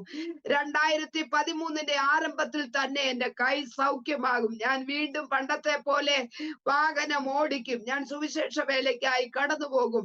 പ്രിയ ദൈവമക്കളെ, അന്നും ഒരു ദിവസം പോലും ഇല്ലാതെ എന്റെ ജോലി കഴിഞ്ഞാലും ജോലി സ്ഥലത്തായാലും ഏവരോടും ഓടി നടന്ന് സുവിശേഷം പറയുവാൻ ഞാൻ എന്റെ സമയം കണ്ടെത്തിയിരുന്നു. കുടുംബമായി ഞങ്ങൾ പല ഭവനങ്ങളിലും വില്ലേജുകളിലും കയറി ഇറങ്ങി ഈ യേശു കർത്താവിനെ, രക്ഷകനെ പറ്റി പറയുവാനും ഈ നല്ല സദ്വർത്തമാനം പറയുവാൻ ഞങ്ങൾക്ക് ഭാഗ്യം തന്നുകൊണ്ടിരുന്നു. ഞാൻ പറഞ്ഞു, കർത്താവേ, ഇനിയും എന്നെ പൂർണ്ണ അവസ്ഥയിലേക്ക് കൊണ്ടുവന്നാൽ ഞാൻ സകലരോടും ഈ സുവിശേഷം വീണ്ടും പറയും. അങ്ങനെ ഈ വചനവും പിടിച്ച് 40-ാമത്തെ ദിവസം കർത്താവ് എനിക്ക് പൂർണ്ണ സൗഖ്യം തന്നു. പ്രിയ ദൈവമക്കളെ, ഇന്ന് ഞാൻ 2 കൈയും ഉയർത്തി എന്റെ 2 കൈയും അടിച്ച് എന്റെ കർത്താവിനെ മഹത്വപ്പെടുത്തുവാനും വാഹനങ്ങൾ യഥേഷ്ടം ഓടിച്ച് എല്ലായിടത്തും പോകുവാൻ എന്റെ കർത്താവിനെ സഹായിച്ചു. എന്റെ കർത്താവിന് ഞാൻ സർവ്വമാനവും മഹത്വവും അർപ്പിക്കുന്നു. അതേ പ്രിയ ദൈവമക്കളെ, നമ്മളെ കുറിച്ച് കർത്താവിന് ഒരു പ്ലാനും പദ്ധതിയും ഉണ്ടെങ്കിൽ കർത്താവ് അത് നിറവേറ്റുക തന്നെ ചെയ്യും. ഞാൻ എന്റെ സാക്ഷ്യം വീണ്ടും ഞാൻ നിങ്ങളോടൊന്ന് പറയട്ടെ. 2021 കോവിഡിന്റെ സമയത്ത് എല്ലാ ദിവസവും 1.5 മണിക്കൂർ നേരം ജൂമിൽ കൂടെ ഒറീസയിലുള്ള 30 സ്റ്റേറ്റ് ആണ് ഒറീസയിലുള്ളത്. ആ 30 സ്റ്റേറ്റിലുള്ള വ്യക്തി ജീവിതങ്ങൾ ഒന്നിച്ച് ഞങ്ങള് അന്ന് ആരാധിക്കാനുള്ള സ്വാതന്ത്ര്യം നമുക്കില്ലാതിരിക്കുമ്പോൾ അന്നൊരു ദൈവദാസൻ എന്നോട് പറഞ്ഞു, സഹോദരി, നിങ്ങൾ നോർത്ത് ഇന്ത്യയുടെ പ്രദേശത്ത് നിന്ന് കടന്നു വന്നതാണല്ലോ, നിങ്ങൾ അവിടെ തുടങ്ങിയ വേല ജൂമിൽ കൂടെ ചെയ്യാൻ ആരംഭിക്ക്. കർത്താവ് വലിയ പ്രവൃത്തി ചെയ്യും. അതാണ് നിങ്ങളെ കുറിച്ചുള്ള ദൈവത്തിന്റെ ഹിതം. അങ്ങനെ നമ്മൾ വീട്ടിൽ ഇരുന്ന് ഞങ്ങളുടെ വീട്ടിൽ വന്ന് ആരാധന നടക്കുന്നുണ്ട്. അങ്ങനെ ഞങ്ങൾ 2021 ഒരു ജൂം മീറ്റിംഗ് ആരംഭിപ്പാൻ തക്കവണ്ണം ഇടയായി. അത് ഇന്നും കണ്ടിന്യൂ നടക്കുന്നു. എസ്തർ പ്രയർ ഗ്രൂപ്പ് എന്ന് പറഞ്ഞ് നിരവധി ഇപ്പൊ ഏകദേശം ഒരു 56 കുടുംബം ഞങ്ങളോടൊപ്പം നിരന്തരമായി ആ മീറ്റിംഗിൽ ജോയിൻ ചെയ്യുന്നു. ആ മീറ്റിംഗ് ജോയിൻ ചെയ്തപ്പോൾ എല്ലാ ദിവസവും ഒറിയായില് ഞാൻ വചനം കൊടുക്കുമായിരുന്നു. ഞാൻ ഇതിന്റെ ഇടയ്ക്ക് പറഞ്ഞുകൊള്ളട്ടെ, ഒറിയായില് ഞങ്ങൾ അവിടെ ആയിരുന്ന സമയത്ത് എങ്ങനെ ഞാൻ രക്ഷിക്കപ്പെട്ടു, അന്ന് മുതൽ എനിക്ക് വലിയ ആഗ്രഹം കുഞ്ഞുങ്ങളെ പഠിപ്പിക്കണം. അങ്ങനെ ഞാൻ അവിടുത്തെ ഭാഷയാകുന്ന ഒറിയ ഭാഷ എഴുതുവാനും വായിക്കുവാനും പഠിച്ചു. അങ്ങനെ യഥേഷ്ടം എനിക്ക് വേദപുസ്തകം വായിക്കാനൊക്കെ കർത്താവ് എനിക്ക് കൃപ തന്നതുകൊണ്ട് ഇപ്പോഴും ഞാൻ ആ ദൈവവചനം ഷെയർ ചെയ്യുവാനൊക്കെ എന്റെ കർത്താവ് എന്നെ സഹായിക്കുന്നു. അങ്ങനെ ഞാൻ മീറ്റിംഗ് ഇങ്ങനെ കണ്ടിന്യൂസ് ആയിട്ട് നടന്നു കഴിഞ്ഞപ്പോൾ പെതുക്കെ ഒരു ദിവസം എന്റെ തൊണ്ടയ്ക്ക് ഒരു വേദന പോലെ അനുഭവപ്പെട്ടു. പെതുക്കെ എന്റെ തൊണ്ടയിൽ നിന്ന് ഒട്ടും ശബ്ദമില്ലാതായി. അന്നേരം ഏകദേശം ഒരു 10-26 കുടുംബം ഡെയിലി മീറ്റിങ്ങിന് കയറുന്നുണ്ട്. വചനം കൊടുക്കണം, എല്ലാ വിഷയങ്ങൾക്കും വേണ്ടി പ്രാർത്ഥിക്കണം. 1 മണിക്കൂറോളം എല്ലാ ദിവസവും കണ്ടിന്യൂസ് ആയിട്ട് ഞാൻ ഇങ്ങനെ പറഞ്ഞപ്പോൾ പെതുക്കെ എനിക്ക് ഒട്ടും ശബ്ദമെടുക്കാൻ വയ്യാതായി. അങ്ങനെ അവിടെ പ്രാർത്ഥനയ്ക്ക് കടന്നു വന്നിരിക്കുന്നവർ തന്നെ വലിയ വിശ്വാസമുള്ളവരൊന്നും അല്ല അന്ന് വന്ന് സാക്ഷ്യം പറയാനോ വേദോസ്തവം വായിക്കാനോ വചനം പറയാനോ ഉള്ള ഒരു തീഷ്ണത ആഗ്രഹവും ഒന്നും ഇല്ലാതിരുന്ന ഒരു കൂട്ടത്തെയാ ദൈവം എനിക്ക് തന്നത്. അന്ന് ഞങ്ങൾ ഒറീസയിലായിരുന്ന സമയത്തുള്ള 2 സഹോദരിമാരാണ് എന്നോടൊപ്പം അവിടെ എന്റെ കൂടെ ജോയിൻ ചെയ്തത്. അന്ന് എന്നോടൊപ്പം ജോയിൻ ചെയ്ത് ഇപ്പോൾ ദൈവത്തിന്റെ കൃപയാൽ ഇത്ര വലിയൊരു ജനത്തെ ദൈവം എല്ലാ ദിവസവും ജോയിൻ ചെയ്യുവാൻ കർത്താവ് കൃപ തന്നു. അപ്പോൾ സംസാരിപ്പാൻ കഴിയാതിരുന്ന സമയത്ത് ഏകദേശം 10-15 ദിവസം ഞാൻ എഴുതി കാണിക്കും. അച്ചാച്ചൻ അത് ഒറിയയിലേക്ക് ട്രാൻസ്ലേറ്റ് ചെയ്ത് അവരോട് സംസാരിക്കും. അപ്പൊ ഇങ്ങനെ തീരെ എന്റെ തൊണ്ട എടുക്കാൻ വയ്യാതായപ്പോ കട്ടപ്പന മിഷൻ ഹോസ്പിറ്റലിൽ ചെന്ന് ഡോക്ടറെ കാണിച്ചു. ഡോക്ടർ എനിക്ക് 10 ദിവസത്തെ മരുന്ന് തന്നു. 10 ദിവസത്തെ മരുന്ന് തന്നു. വീണ്ടും ഞാൻ അവിടെ കടന്നു ചെന്നപ്പോൾ ഒട്ടുമേ എനിക്ക് ശബ്ദമില്ല. അപ്പൊ ഡോക്ടർ പറഞ്ഞു എൻഡോസ്കോപ്പി ചെയ്ത് നോക്കാം ത്രോട്ടിന്റെ എന്ന് പറഞ്ഞ് എൻഡോസ്കോപ്പി ചെയ്തപ്പോൾ 2 മുഴ എന്റെ തൊണ്ടയ്ക്ക്. അദ്ദേഹത്തിന്റെ ആ സംസാരം എന്ന് കേട്ടപ്പോൾ തന്നെ വാസ്തവത്തിൽ ഞാൻ ഭയന്നുപോയി. ഞാൻ ഓർത്തു വല്ല ക്യാൻസർ വല്ലതും ആണോ, 2 മുഴയുണ്ട്, എത്രയും പെട്ടെന്ന് നിങ്ങൾ കാരിദാസിലേക്കോ അല്ലെങ്കിൽ കോട്ടയം മെഡിക്കൽ കോളേജിലേക്കോ കൊണ്ടുപോകണം, ഞാൻ 10 ദിവസത്തെ മരുന്ന് തരാം, എന്നിട്ട് നിങ്ങൾ പോകാൻ പറഞ്ഞു. ഞങ്ങൾ പറഞ്ഞു വേണ്ട 10 ദിവസത്തെ മരുന്നിന്റെ ആവശ്യമില്ല ഡോക്ടറെ, റെഫറൻസ് ലെറ്റർ എഴുതി തന്നു, ഞങ്ങൾ ഇന്ന് തന്നെ പോയി കണ്ടോളാം. അങ്ങനെ ഞങ്ങൾ കാരിദാസ് ഹോസ്പിറ്റലിലെ ENT സ്പെഷ്യലിസ്റ്റിനെ പോയി കണ്ടു. അദ്ദേഹം എല്ലാ ടെസ്റ്റും ചെയ്ത് നോക്കിയിട്ട് പറഞ്ഞു 2 മുഴയുണ്ട്, ബയോപ്സിക്ക് എടുക്കണമെന്ന് പറഞ്ഞു. ഞാൻ എന്റെ ദൈവമക്കളെ, എന്റെ ജീവിതത്തിൽ ഞാൻ ഇങ്ങനെ അനേക അത്ഭുതങ്ങളുടെ അടയാളങ്ങൾ എന്റെ കർത്താവ് എന്റെ ജീവിതത്തിൽ ചെയ്തത് കൊണ്ട് ഇത് ഞാൻ വിശ്വസിച്ച് ഇതും എന്റെ കർത്താവ് എനിക്ക് സൗഖ്യം തരും. അദ്ദേഹം പറഞ്ഞു 50,000 രൂപയാകും, നമുക്കൊന്ന് ബയോപ്സി എടുക്കാം. അപ്പം ഇങ്ങനെ അദ്ദേഹം വന്നിരുന്നു. ഞാൻ പറഞ്ഞു കർത്താവെ ഇദ്ദേഹത്തോട് കർത്താവ് ഇടപെട്ടുകൊണ്ടിരിക്കണേ, ഞാൻ മനസ്സിൽ ഇങ്ങനെ പ്രാർത്ഥിച്ചുകൊണ്ടിരുന്നപ്പോ അദ്ദേഹം പറഞ്ഞു ഒരു കാര്യം ചെയ്യ്, ഞാൻ 10 ദിവസത്തിന് മരുന്ന് തരാം. സഹോദരി 10 ദിവസം മുഖം എങ്ങനെ പ്ലാസ്റ്റർ വെച്ച് ഒട്ടിച്ചു വെച്ചിരിക്കുന്നു അതുപോലെ വാ തുറക്കാൻ പാടില്ല, ശബ്ദം വന്നില്ലെങ്കിലും തുറക്കാൻ പാടില്ല, 10 ദിവസം കഴിഞ്ഞ് എന്നെ വന്ന് കാണാൻ പറഞ്ഞു. അങ്ങനെ ഞാൻ 10 ദിവസം മരുന്ന് കഴിച്ചിട്ട് ചെന്നപ്പോൾ അദ്ദേഹം എന്നെ വീണ്ടും ടെസ്റ്റ് എല്ലാം ചെയ്ത് എൻഡോസ്കോപ്പി എല്ലാം ചെയ്ത് നോക്കിയപ്പോൾ ആ 2 മുഴയും അവിടെ ഇല്ല. സ്തോത്രം. എന്റെ കർത്താവ് സൗഖ്യമാക്കി. പ്രിയ ദൈവമക്കളെ, WMC മീറ്റിംഗിൽ ഞങ്ങളുടെ ചർച്ചിൽ പോലും എനിക്ക് പറയാൻ പേടിയായിരുന്നു. കാരണം വിശ്വാസത്തെ പതിയും അനേക രോഗസൗഖ്യം നടന്ന ഒരു വ്യക്തിക്ക് വീണ്ടും ഇങ്ങനെ എന്ന് പറയുമ്പോൾ എനിക്ക് വിഷമമായി. ഞാൻ അത് ആരോടും പറയാതെ ദൈവസന്നിധിയിൽ പ്രാർത്ഥിച്ചു. അദ്ദേഹം എനിക്ക് മരുന്ന് തന്നു. വീണ്ടും അദ്ദേഹം ഞാൻ ചെന്നപ്പോ പറഞ്ഞു 2 മുഴയും അവിടെ കാണാനില്ല. സ്തോത്രം. അദ്ദേഹം എന്നോട് എന്റെ ഹിസ്റ്ററി ഒക്കെ എടുത്തിട്ട് പറഞ്ഞു സഹോദരി ഞങ്ങൾക്ക് വേണ്ടിയും പ്രാർത്ഥിക്കണം, പക്ഷെ ഇനിയും അധികം ഒച്ചയിൽ സംസാരിക്കുവോ, കണ്ടിന്യൂസ് ആയിട്ട് സംസാരിക്കാതെ കുറച്ചു സമയം നമ്മൾ തൊണ്ടയ്ക്ക് റെസ്റ്റ് കൊടുക്കണമെന്ന് പറഞ്ഞ് ഇൻസ്ട്രക്ഷനോട് കൂടെ ഡോക്ടർ എന്നെ പറഞ്ഞു വിടുവാൻ കാണുവാൻ തക്കവണ്ണം ഇടയായി തീർന്നു. പ്രിയ ദൈവമക്കളെ, ഒന്നിനു പറയാ ഒന്നായിട്ട് എന്റെ ഭവനത്തിന്റെ കാര്യമല്ല, എന്റെ സ്വന്തം അനുഭവത്തില് കർത്താവ് എനിക്ക് വളരെ അത്ഭുതകരമായ സൗഖ്യം തരുവാൻ തക്കവണ്ണം ഇടയായി തീർന്നു. സ്തോത്രം. ഈ ഫെബ്രുവരി മാസം 4-ാം തീയതി ഈ 2026 എന്റെ ജീവിതത്തിൽ നടന്ന വേറൊരു സംഭവം കൂടെ ഞാൻ നിങ്ങളോടൊന്ന് പറഞ്ഞുകൊള്ളട്ടെ. ഒരു വലിയ ചരിവ് വീട്ടിലിരിക്കുവാൻ ഞാൻ അത് ആ തട്ടിന്റെ പുറത്തേക്ക് എടുത്തു വെക്കുവാൻ തക്കവണ്ണം ഞാൻ എടുത്തു വെച്ചപ്പോൾ അത് എന്റെ തലയിലേക്ക് മറിഞ്ഞു വീഴാൻ ഇടയായി തീർന്നു. അച്ചാച്ചൻ ഉണ്ടായിരുന്നെങ്കിൽ ഞാൻ അച്ചാച്ചനെ വിളിച്ചില്ല. കാരണം എന്തിനാ അദ്ദേഹത്തെ ശല്യം ചെയ്യുന്നത്, ഞാൻ തന്നെ വെക്കാമെന്ന് വിചാരിച്ച് ഞാൻ അങ്ങോട്ട് കേറ്റി തള്ളി വെച്ചതാ. പക്ഷെ തിരിച്ച് എന്റെ ഈ ഇടത്തുവശത്തെ തലയിലേക്ക് ആ മോളിൽ നിന്ന് പാത്രം വീഴുവാൻ ഇടയായി. ഏകദേശം ഒരു 5-6 കിലോ വെയിറ്റ് കാണും. മോളിൽ നിന്നായതുകൊണ്ട് 1-2 മിനിറ്റ് സമയം എനിക്കൊരു ബോധമില്ലാത്ത അവസ്ഥയിൽ ഞാനായിരുന്നു. അതിനുശേഷം ഞങ്ങൾക്ക് ഈ CLF-ന്റെ ക്രിസ്ത്യൻ ലേഡീസ് ഫെലോഷിപ്പിന്റെ പ്രാർത്ഥന എല്ലാ വ്യാഴാഴ്ചയും രാത്രി 12 മണി മുതൽ പിറ്റേ ദിവസം 12 മണി വരെ 24 മണിക്കൂർ കുഞ്ഞുങ്ങൾക്ക് വേണ്ടി നടക്കുന്ന പ്രാർത്ഥനാ സമയത്താണ് ഇത് സംഭവിക്കുന്നത്. ഈ പ്രാർത്ഥനയോടുള്ള ഞാൻ പ്രാർത്ഥന ലൈനിൽ തന്നെ ആയിരുന്നു. ഞാൻ ആ വേദന കൊണ്ട് ഞാൻ ഇങ്ങനെ തപ്പി നോക്കിയപ്പോ എനിക്ക് ഒന്നും എന്നെ തൊട്ടു നോക്കിയപ്പോ കാണാനില്ല. പക്ഷെ ഉള്ളിൽ ഭയങ്കര വിങ്ങൽ അനുഭവപ്പെട്ടു. ഞാൻ അത്ര കാര്യമാക്കാതെ ഞാൻ കണ്ടിന്യൂ രാത്രിയിൽ 12 മണി വരെ പ്രാർത്ഥനയിലൊക്കെ ഞാൻ നടന്നു. പിറ്റേ ദിവസം വെള്ളിയാഴ്ചയാണ്.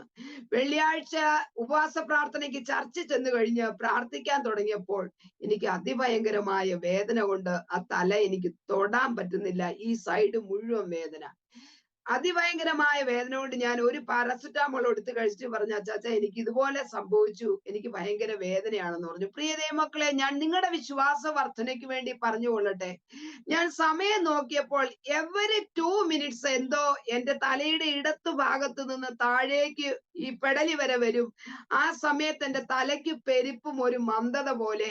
എനിക്ക് എപ്പോഴും ഉറങ്ങണമെന്നൊരു വിചാരം, എനിക്ക് ശരിക്കും സംസാരിക്കാൻ പറ്റുന്നില്ല, എന്നൊരു ക്ഷീണാവസ്ഥ എനിക്ക് അനുഭവപ്പെട്ടു. അപ്പോഴാണ് എനിക്ക് ഓർമ്മ വന്നത്, ഒരു ടങ്ക് ക്യാൻസർ ആയ ഒരു പേഷ്യന്റ് ഞങ്ങളുടെ ഇവിടെ ചേറ്റുവഴി എന്ന് പറഞ്ഞ സ്ഥലത്തുണ്ട്. ഫസ്റ്റ് സ്റ്റേജ് ഓപ്പറേഷൻ കഴിഞ്ഞിരിക്കുക. സഹോദരിക്ക് വേണ്ടി ഒന്ന് പ്രാർത്ഥിക്കാൻ ചെല്ലണമെന്ന് വിളിച്ചിട്ടുണ്ടായിരുന്നു. ഞായറാഴ്ച പറഞ്ഞതാണ്, ഇന്ന് വെള്ളിയാഴ്ചയായി. എനിക്ക് പെട്ടെന്ന് ഓർമ്മ വന്നു. ഞാൻ വിചാരിച്ചു നാളെ എങ്ങനായാലും ശനിയാഴ്ച ഞാൻ പോയി ആ സഹോദരിക്ക് വേണ്ടി പ്രാർത്ഥിക്കും. അങ്ങനെ എന്റെ ചർച്ചിലുള്ള 2 സഹോദരിമാരെ വിളിച്ച് അവരുടെ വീട് തപ്പി പോയപ്പോൾ എന്റെ കൂടെ പരസ്യോത്തിന് വരുന്ന സഹോദരി പറഞ്ഞു, അമ്മാമേ നമുക്ക് മൈക്ക് സെറ്റും ട്രാക്റ്റും ഒക്കെ എടുക്കാം, ഇത്ര ദൂരം നമ്മൾ പോവുകയാണല്ലോ, നമുക്ക് അവസരം കിട്ടിയാൽ നമുക്ക് പരസ്യോഗം ചെയ്യാം, ട്രാക്റ്റും കൊടുക്കാം. അപ്പൊ പോകുന്ന വഴിക്ക് ഞാൻ പറഞ്ഞു, മോളെ എനിക്ക് ഇതുപോലൊരു അവസ്ഥ ഉണ്ടായി, എനിക്ക് ശരിക്കും സംസാരിക്കാൻ പോലും പറ്റുന്നില്ല. അത് തന്നെയല്ല, എനിക്ക് അതിഭയങ്കരമായ വേദന. ഞാൻ ഡോക്ടർമാരെ കാണാൻ പോയാൽ CT സ്കാൻ ചെയ്യും, MRI സ്കാൻ ചെയ്യാനൊക്കെ പറയാം. അതുകൊണ്ട് ഞാൻ പോകുന്നില്ല, ഞാൻ പ്രാർത്ഥിച്ചിരിക്കുക. പക്ഷെ പോകുന്ന സമയത്തും എനിക്ക് ശരിക്കും ഒച്ച വെച്ച് സംസാരിക്കാൻ പറ്റുന്നില്ല, നല്ല വേദനയുമുണ്ട്. ഈ തലയിൽ നിന്ന് എവരി 2 മിനിറ്റ് എന്തോ എന്റെ ഇങ്ങനെ പോകുന്ന പോലുള്ള ഒരു ഫീലിംഗും എനിക്കുണ്ട്. ഞാൻ പറഞ്ഞു, എത്ര വയ്യായെങ്കിലും നമുക്ക് ആ സഹോദരിക്ക് വേണ്ടി ഒന്ന് പ്രാർത്ഥിച്ചിട്ട് വരാമെന്ന് പറഞ്ഞ് പ്രിയ സഹോദരങ്ങളെ, ഞങ്ങൾ ആ സഹോദരിയുടെ വീട്ടിൽ കടന്നു എന്ന് പ്രാർത്ഥിച്ചു. ആ കുഞ്ഞിന്റെ വീട്ടിൽ ചെന്നിട്ട്, ഷൈനി എന്നാണ് പേര്, 1 മണിക്കൂർ നേരം ഞങ്ങള് ദൈവവചനം ഞാൻ സംസാരിച്ചു.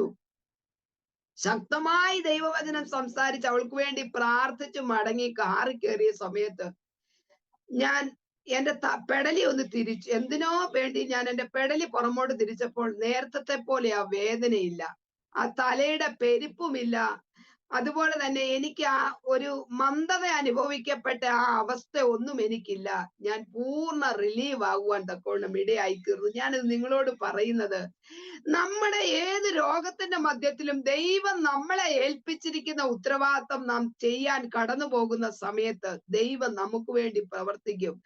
ഞാൻ ആ സഹോദരിക്ക് വേണ്ടി, ഷൈനിക്ക് വേണ്ടി പ്രാർത്ഥിച്ചു മടങ്ങി വന്നപ്പോൾ എന്റെ കർത്താവ് എനിക്ക് പൂർണ്ണ സൗഖ്യം തരുവാൻ തക്കോണം ഇടയായി. എന്റെ കൂടെ ഇരുന്ന സഹോദരിമാരോട് ഞാൻ പറഞ്ഞു, നോക്കിക്കേ, എനിക്കിപ്പോൾ അല്പം പോലും വേദനയോ അസ്വസ്ഥതയോ ഒന്നുമില്ല. ദൈവമക്കളെ, ഫെബ്രുവരി മാസം 4-ാം തീയതിയാണ് സംഭവിച്ചത്. ഇതുവരെ എനിക്ക് അങ്ങനെ ഒരു ബുദ്ധിമുട്ടോ ഭാരമോ ഇല്ലാതെ എന്റെ കർത്താവ് സംരക്ഷിക്കുന്നു.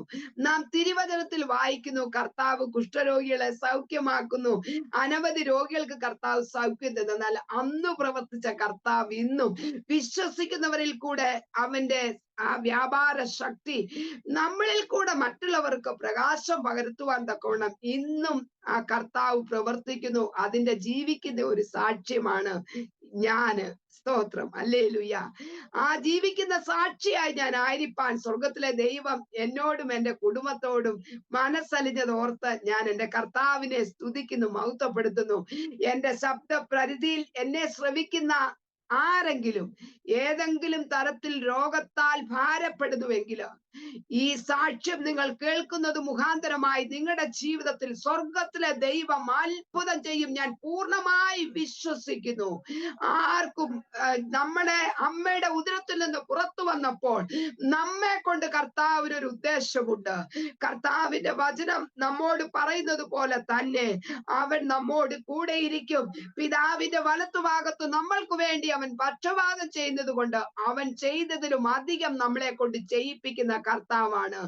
ഈ ലോകത്തിലെ ജ്ഞാനം കൊടുത്ത ഡോക്ടർ ഓരോ രോഗത്തിനും ഒരു പേര് പറഞ്ഞ് ട്രീറ്റ്മെന്റ് കൊടുത്ത് അവർക്ക് ചെയ്യാവുന്നതിന്റെ മാക്സിമം അവർ ചെയ്യുമ്പോൾ അവർക്ക് ചെയ്യുവാൻ കഴിയാത്തത് ജീവനുള്ള കർത്താവ് നമുക്ക് വേണ്ടി ചെയ്യും. അതിന്റെ ജീവിക്കുന്ന ഒരു സാക്ഷിയാണ്.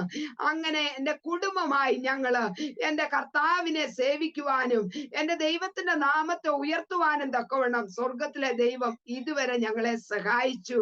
അത്ഭുതകരമായി ദൈവം നടത്തുന്ന അവന്റെ എല്ലാ വഴികൾക്കുമായി ഞാൻ എന്റെ കർത്താവിനെ സ്തുതിക്കുന്നു, മഹത്വപ്പെടുത്തുന്നു. പാട്ടുകാരൻ പാടുന്നത് പോലെ വർണ്ണിച്ചിടാൻ എനിക്ക് എന്റെ നാവ് പോരാ, എണ്ണി തീർക്കുവാൻ കഴിയുമോ അവൻ ചെയ്ത ഉപകാരങ്ങൾ. എന്റെ ജീവിതത്തിൽ എന്റെ കർത്താവ് ചെയ്തു തന്ന നിരവധിയായ രോഗസൗഖ്യം അത് ഇന്നും ആ കർത്താവിന്റെ അസൗഖ്യം മറ്റുള്ളവരിലേക്ക് പകർന്നു കൊടുക്കുവാൻ കർത്താവിനെ സഹായിക്കുന്നതോർത്ത് സ്തോത്രം ചെയ്യുന്നു, സ്തുതിക്കുന്നു. ഞാൻ നന്ദിയോടെ എന്റെ കർത്താവിനെ സ്തുതിക്കുകയാണ്. എന്റെ ജീവിതത്തിൽ ഇതുപോലെ അരോമ ടിവിയിൽ കടന്നു വന്ന് സാക്ഷ്യം പറയുവാൻ എനിക്ക് അവസരം ഒരുക്കി തന്ന കർത്താവിന്റെ ദാസനോടും ടീം അംഗങ്ങളോടും ഞാൻ വീണ്ടും നന്ദിയുള്ളവരായിരിക്കുന്നു. സ്തോത്രം. എന്റെ ഈ സാക്ഷ്യം മുഖാന്തരം അനേകർ ഈ നല്ല കർത്താവിൽ പൂർണ്ണമായി വിശ്വസിച്ചുകൊണ്ട് അവന്റെ പാത പിന്തുടരുവാൻ കർത്താവ് ഇടയാക്കട്ടെ എന്ന പ്രാർത്ഥനയോടുകൂടെ ഞാൻ ദൈവസന്നിധിയിലായിരിക്കുന്നു. സ്തോത്രം. ഞാൻ നിങ്ങൾക്ക് വേണ്ടി പ്രാർത്ഥിക്കട്ടെ. ഈ സമയം നിങ്ങളിൽ ആരെങ്കിലും രോഗികളായി ഭാരപ്പെടുന്നുവെങ്കിൽ, എന്റെ ശബ്ദം ശ്രവിക്കുന്ന ആരെങ്കിലും ഏത് തരത്തിലുള്ള രോഗമായാലും സ്തോത്രം, സ്തോത്രം, നിങ്ങൾ രോഗത്താൽ ഭാരപ്പെടുന്നുവെങ്കിൽ ഞാൻ നിങ്ങൾക്ക് വേണ്ടി പ്രാർത്ഥിക്കാം. പരിശുദ്ധനായ ദൈവമേ, സ്വർഗീയ നല്ല കർത്താവെ, അനുഗ്രഹീതമായി ഈ നല്ല സമയത്തിനായി സ്തുതിക്കുന്നു. ജീവനുള്ളവരുടെ സാക്ഷിയായി ജീവനുള്ള ദേശത്ത് എന്നെ നിലനിർത്തിയ കർത്താവെ, ഈ പ്രാർത്ഥനയിൽ കർത്താവെ ആരെങ്കിലും വിശ്വാസത്തോടെ അങ്ങയുടെ അടുത്തേക്ക് കടന്നു വന്നുവെങ്കിൽ അങ്ങയുടെ ആണിപ്പഴുതുള്ള കരം അവരുടെ മേൽ വെക്കണമേ. എന്റെ കർത്താവിന്റെ സാന്നിധ്യം അവർ അനുഭവിക്കട്ടെ. അവരും ജീവനുള്ള സാക്ഷിയായി എന്റെ ദൈവത്തിന്റെ നാമത്തെ മഹത്വപ്പെടുത്തുവാൻ തക്കവണ്ണം സ്വർഗത്തിലെ ദൈവം സഹായിക്കണം. കർത്താവ് പ്രാർത്ഥന കേട്ടതിനാൽ സ്തോത്രം. അടിയന് തന്ന നല്ല അവസരത്തിനായി സ്തോത്രം. സർവമാനവും മഹത്വവും യേശു കർത്താവിന്, യേശുവിന്റെ ധന്യനാമത്തിൽ തന്നെ. ആമേൻ, ആമേൻ, ആമേൻ, ആമേൻ. താങ്ക് യു കർത്താവിന്റെ വിലപ്പെട്ട ദാസപ്രിയ മോനി ജോൺ. ഇത്രത്തോളം സമയം വളരെ അനുഗ്രഹിക്കപ്പെട്ടതായ ജീവിതാനുഭവം, ദൈവം നടത്തിയ അത്ഭുതകരമായ വഴികളെ കുറിച്ച് ദൈവനാമ മഹത്വത്തിന് വേണ്ടി അരോമ ടിവി ശ്രോതാക്കളോടൊപ്പം പങ്കുവയ്ക്കുവാൻ സ്വർഗത്തിലെ ദൈവം കർത്താവിന്റെ ദാസിക്ക് കൃപ ചെയ്തത് ഓർത്ത് ഞാൻ ദൈവത്തിന് മഹത്വം കരയേറ്റുന്നു. ദൈവം എത്ര വിശ്വസ്തൻ എന്ന് ജീവിതത്തില് രുചിച്ചറിയുവാൻ ദൈവ അവസരങ്ങളെ ഒരുക്കി. വളരെ ചെറുപ്പത്തിൽ വളരെ പ്രതികൂലം നിറഞ്ഞതായ ജീവിതാനുഭവങ്ങളിലൂടെ സാഹചര്യങ്ങളിലൂടെ ഒക്കെ കടന്നുപോയെങ്കിലും ദൈവം അതിൽ നിന്നൊക്കെ ഉദാഹരണങ്ങളുടെ ദൈവം ആമേനെ വിടുതൽ തരുവാൻ ഇടയായി തീർന്നു. പിന്നീട് ജീവിതത്തിൽ അങ്ങോട്ടുള്ള വഴിത്തിരിവിന്റെ നാളുകളായിരുന്നു. ശരിക്കും പറഞ്ഞു കഴിഞ്ഞാൽ ഒറീസയിൽ പോയത് വലിയൊരു അനുഗ്രഹമായി തീർന്നു എന്ന് പറയാൻ കഴിയും. ഒറീസയിൽ പോയില്ലായിരുന്നു എങ്കിൽ ജീവിതം മറ്റൊരു നിലയിൽ ആകുമായിരുന്നു. എന്നാൽ ദൈവം മുന്നമേ കാര്യങ്ങളൊക്കെ കാര്യപരിപാടിയിൽ സംവിധാനം ചെയ്തിരുന്നത് കൊണ്ട് ഒറീസയിൽ പോകുവാനും അവിടെ വെച്ച് രക്ഷിക്കപ്പെടുവാനും സ്നാനപ്പെടുവാനും കർത്താവിന്റെ കൽപ്പനകൾ അനുസരിച്ച് ജീവിക്കുവാനും അനുഗ്രഹിക്കപ്പെട്ട ഒരു കുടുംബ ജീവിതത്തിലേക്കും ആത്മീയ ജീവിതത്തിലേക്കും പ്രവേശിക്കുവാനും ഒക്കെ ദൈവം സഹായിച്ചു. അതിനേക്കാൾ ഉപരിയായി കർത്താവിന്റെ അത്ഭുത സ്പർശനം, ആണിപ്പഴുതുള്ള കർത്താവിന്റെ കരങ്ങളുടെ സ്പർശനവും ആമേൻ അത് മുഖാന്തരം ഉണ്ടായ വിടുതലുകളും നിരവധി തവണ അനുഭവിക്കുവാന് കർത്താവ് സഹായിച്ചു എന്നുള്ള അനുഗ്രഹിക്കപ്പെട്ട സാക്ഷ്യം കേട്ടോ.